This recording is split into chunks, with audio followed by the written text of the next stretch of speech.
If you're thinking about investing in property but you're not too sure about the numbers, you need to make sure that you get this right. Otherwise, it's not going to be a good deal. Now, I want to share with you how to calculate the yield on the property, the gross and the net. So one, you don't get caught in the net, and secondly, you can invest with confidence.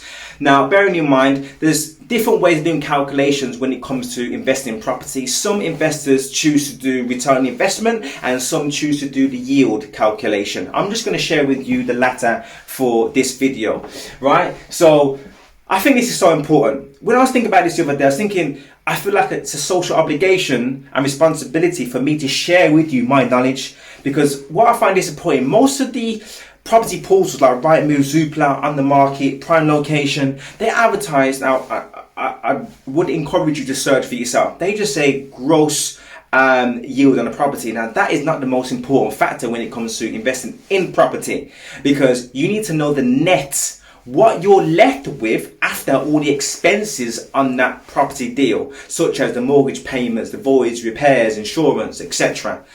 That's what's most important. Now, before I go any further, this is not investment advice and it should not be used as investment advice. This is just for guidance and entertaining purposes, although I won't be putting out any rabbits from any hats anytime soon, particularly not this one.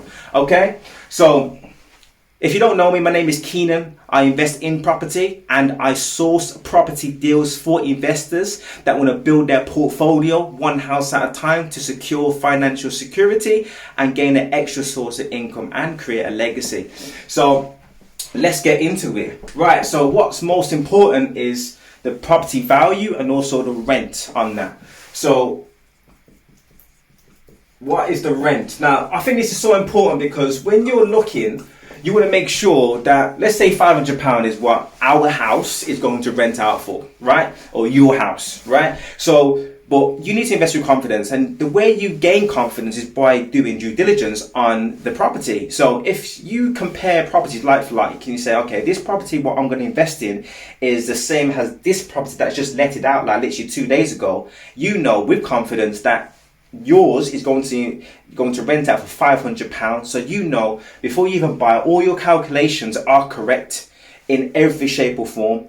Now, this has a lot of factors, you know, location, condition. If you can achieve more because you've got a better product or possibly a new build or whatever it may be, obviously going to be higher in terms of the value. If you're going for a standard, you know, straightforward, you know, house that was built in 1950s, 1960s, new properties always have a premium. But let's just stick to the basics, right? So £500 is what your property's going to rent out, and you can possibly achieve more if you've got a better condition property, right? So £500.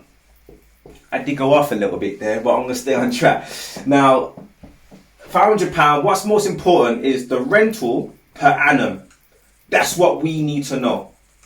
Divided by the property value.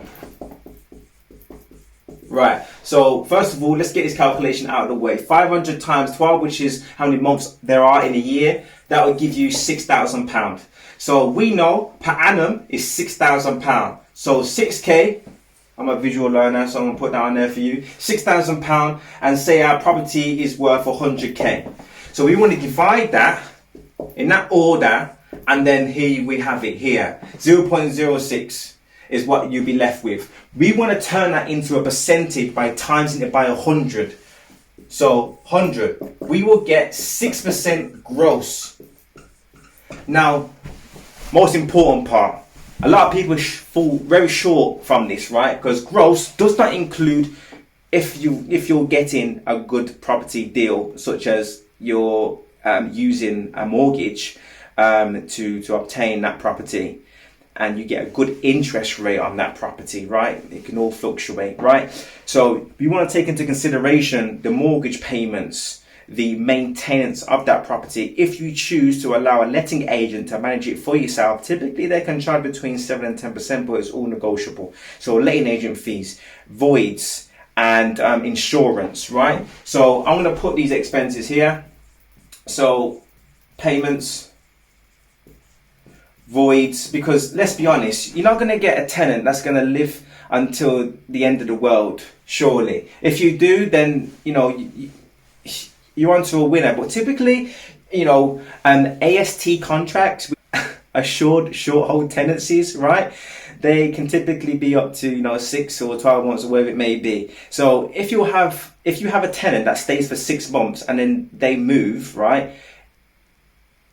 If you can't get somebody in straight away as soon as they leave to start paying, you're going to have some void periods in between that. So you need to take that into consideration when you're doing your calculations, right? If you get a tenant that pays like 12 months, then onky dory, you're all good. Or money up front, then that's the perfect opportunity. But we always want to be, we need to take this into consideration, surely. Right, voids, repairs. Unless you've got absolutely new build property and you've got warranty on everything, then you're not going to have repairs. But if you're buying a standard property, you're going to have repairs that may be due, right? To the good old tradesman. Right, so repairs, insurance, and also the agent. Now, some people typically calculate everything as like 30%, right? But I like to be very conservative, and I say 35% will be deducted from the gross. But in this instance, let's just go with 30 for simplicity, right? So 30%. So what I want to do, this 6% here, we want to calculate. So that 6% there, as we may know, equals £6,000. So I like to take away 30% of £6,000. In my head, that's about £1,800. So £6,000 take away 18 is 4,200. Right? So given that, we know exactly 4,200 is what we're going to be netting each year. Guess what we get?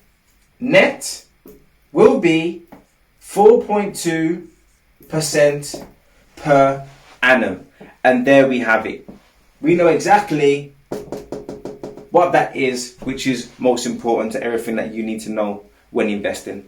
So if you like this video, please like, comment, subscribe. If you didn't like the video, just say, Key, I don't like the video. Don't make another one. But I still will. Right? So yeah, thank you for your time. Subscribe. Until next time.